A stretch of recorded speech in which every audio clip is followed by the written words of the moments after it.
Picture a grocery cart on a Thursday evening. One bottle of wine, a meal kit for two, and a scented candle that nobody needed. The total comes to about $60, and the person pushing that cart doesn't register any of it as a decision. It felt more like arriving, like something the day had been building toward. Now picture two people pushing that same cart, same family, same habits growing up, same first salary, $58,000 a year, at 25 years old. The cart is identical, but what happens after they get home? What one of them eventually learns to do, and the other never quite does, is the entire argument of this video. Maya is the older cousin. She starts her job in September, gets her first real paycheck, and for about 8 months, she does exactly what everyone does. She spends normally, saves a little, feels roughly in control. She has a budget app she checks occasionally. She is, by every standard measure, fine. Deal is 2 years younger. Same starting point. He gets his job the following spring. Same salary. Same city.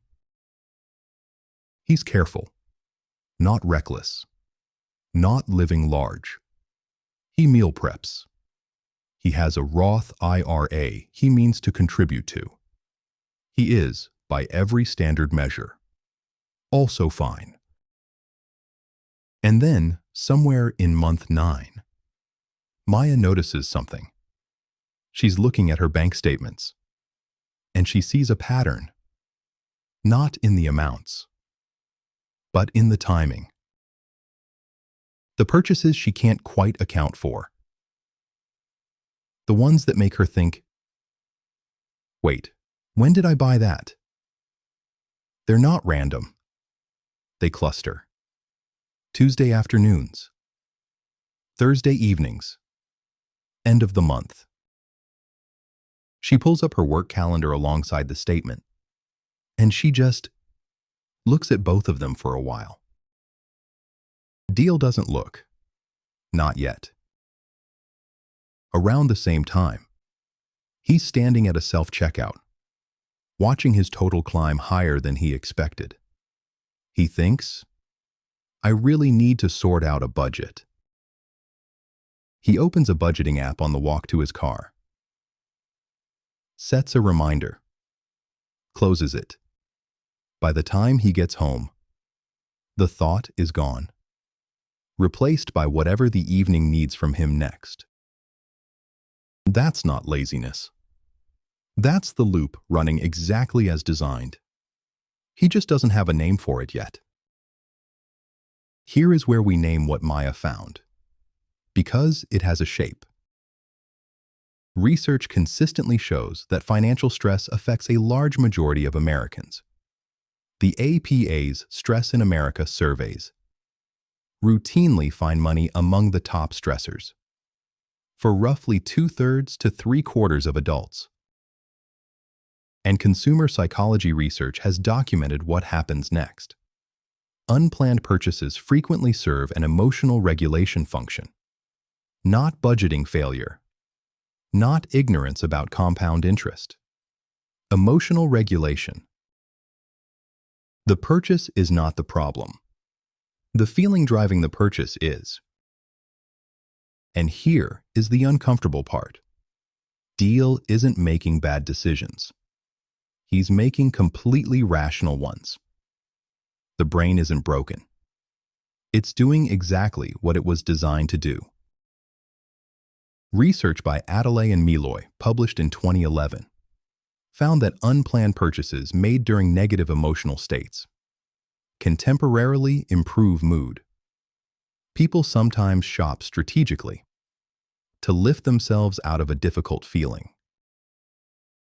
Temporarily. The key word is temporarily. The brain learns. Friction appears. purchase reduces friction. That's a loop. That's what Maya saw on her calendar.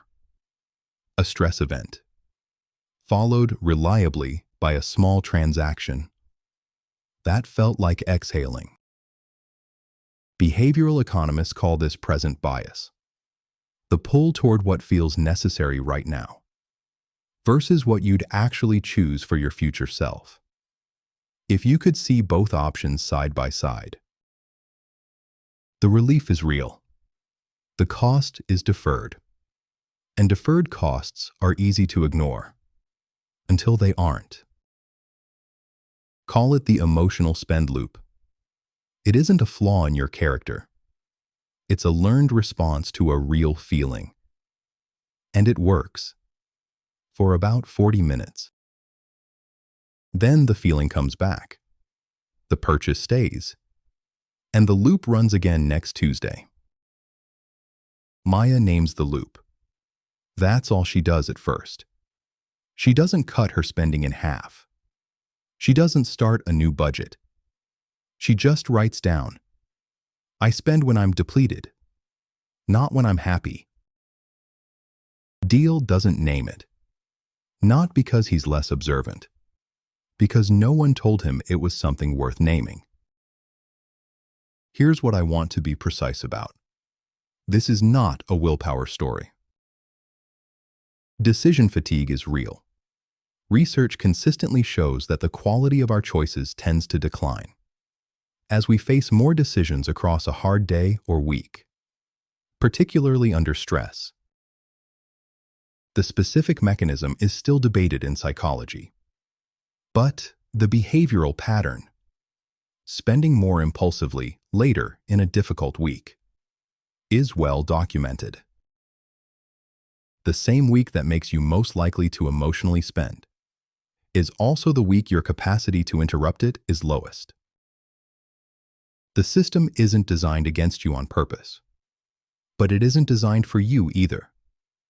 Retail environments, delivery apps, one-click purchasing. These are all optimized for the moment when your resistance is lowest. The Thursday evening grocery cart isn't an accident. It's a design outcome. There is no human villain in this, just a structure that profits from the loop, and a loop that nobody taught you to see. I want to be fair here, because behavioral economists have made a genuinely strong case for the other side. Small purchases, the argument goes, serve a real psychological function. They're pressure valves, not waste. Research on deprivation effects suggests that forced restriction can create worse outcomes. Binge cycles, a punishing relationship with money. That ultimately costs more than the thing being restricted. That's a real argument. I take it seriously.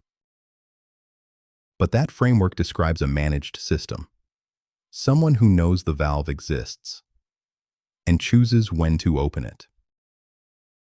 What it doesn't describe is the person who never realizes the valve is running constantly and can't figure out why the tank is always nearly empty. Awareness isn't restriction. It's the thing that makes choice possible. By 30, Maya has redirected $350 a month, not by cutting joy, but by identifying which purchases were actually buying relief. She could find somewhere cheaper or free. That $350 goes into a low-cost index fund. At 35, she has roughly $25,000 to $27,000, compounding quietly in the background. Modest, but it is compounding. At 45, assuming something close to the historical average annual return of around 7 to 10%. These are projections, not guarantees. Your results will depend on your actual returns and consistency. Deal, at 30, is still intending to sort it out. The purchases are still small. The total is not.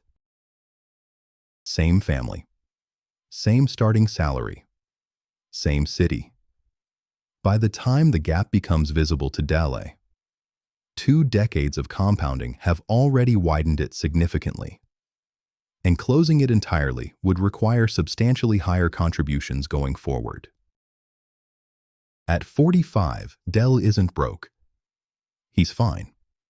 But fine is not what he planned, and he can't quite locate the moment he chose it. There was no single decision. There were 1,000 Thursday evenings. There was a budgeting app. He opened once in a parking lot and closed before he got home. That's not hopelessness. That's the actual cost of delay. The window isn't closed, but it is more expensive to open. Back to the cart. 1 bottle of wine, a meal kit, a scented candle. Maya's cart looks the same. This is important. Naming the loop doesn't mean emptying the cart. It means knowing. When you reach for the candle at 8 p.m. on a Thursday, that you're not buying a candle. You're buying a few minutes of something feeling easier. And that's fine. Sometimes. The question is just, do you know that's what you're doing? Do you know that's what Tuesday was? And the Thursday before it? And the 3 small purchases you don't fully remember from last week? Because the version of you who knows that has options. Redirect the $350 to a low-cost index fund, a total market fund, a target date fund, whatever removes the friction of deciding. Replace the loop sometimes with the thing the purchase was trying to buy. A walk, a call, 20 minutes of something that actually costs nothing. You don't have to solve the emotion. You just have to stop automatically billing it to your future. My name is Jack, and you didn't come to this video because you have a willpower problem. You came because the math stopped adding up. And somewhere underneath the math, there was a feeling. Now you have a name for it. That's not a small thing. If this video just named something you've felt for years, you owe it to yourself to share it. Send it to one person whose cart looks like yours. Comment below what your loop looks like. And subscribe. Because the next video goes even deeper into why the math stops adding up.